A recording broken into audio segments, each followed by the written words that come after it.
بسم اللہ الرحمن الرحیم الحمد للہ رب العالمین اللہم صلی علی محمد النبی الامی وعلی آلہ وسلم تسلیما۔ حضرت مولانا محمد الیاس صاحب رحمۃ اللہ علیہ کے ارشادات، حضرت مولانا محمد الیاس صاحب رحمۃ اللہ علیہ کے ملفوظات، قسط نمبر 1۔ یہ قسط حضرت جی رحمۃ اللہ علیہ کی زندگی میں شائع ہو چکی ہے۔ یہ ملفوظات حضرت کا چھپا ہوا ہے۔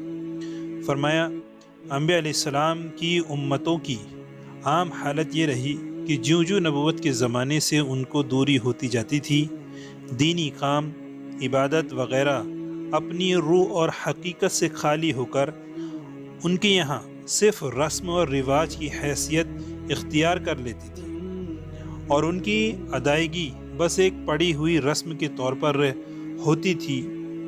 اس گمراہی اور بے رہاوی کی اصلاح کے لیے پھر دوسرے پیغمبر بھیجے جاتے تھے، جو اس رسمی حیثیت کو مٹا کر امتوں کو دینی کام کی اصل حقیقتوں اور شریعت کی حقیقی روح سے واقف کراتے تھے۔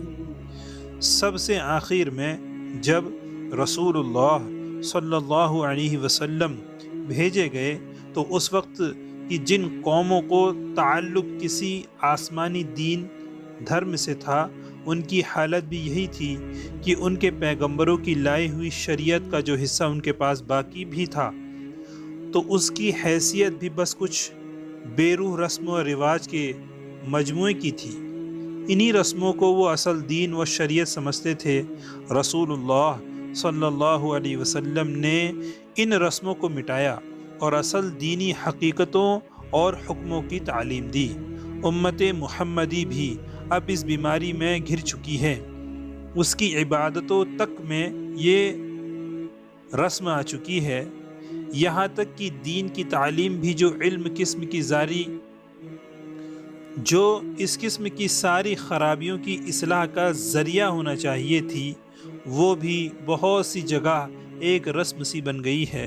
لیکن چونکہ نبوت کے سلسلہ اب ختم کیا جا چکا ہے اور اس قسم کے کاموں کی ذمہ داری امت کے علماء پر رکھ دی گئی ہے، جو نبیوں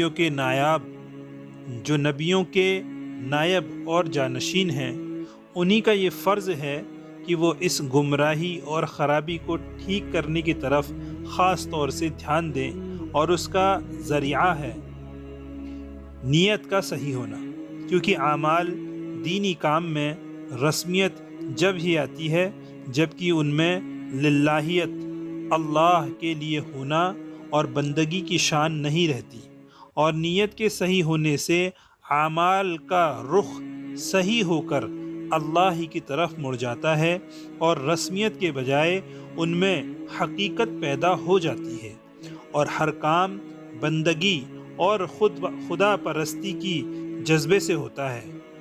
غرض کی لوگوں کو نیت کے صحیح ہونے کی طرف متوجہ کر کے ان کے اعمال میں للہیت اور حقیقت پیدا کرنے کی کوشش کرنا امت کے علماء اور دین کو چلانے اور پھیلانے والوں کا اس وقت ایک خاص فریضہ یعنی کرتویہ ہے۔ یہ ملفوظ حضرت جی رحمۃ اللہ علیہ یعنی حضرت جی مولانا الیاس صاحب رحمۃ اللہ علیہ کا چھپا ہوا ہے، جو حضرت کی ملفوظات کی کتاب ہے، جسے لکھا ہے مولوی محمد منظور صاحب نعمانی رحمۃ اللہ علیہ نے۔ آپ ہمارے چینل سے ایسے ہی جڑے رہیں، انشاءاللہ ایسے ہی حضرت کے ملفوظ آگے بھی آتے رہیں گے۔ السلام علیکم ورحمۃ اللہ وبرکاتہ۔ Thanks to watching the Bayanat channel. Please like and subscribe.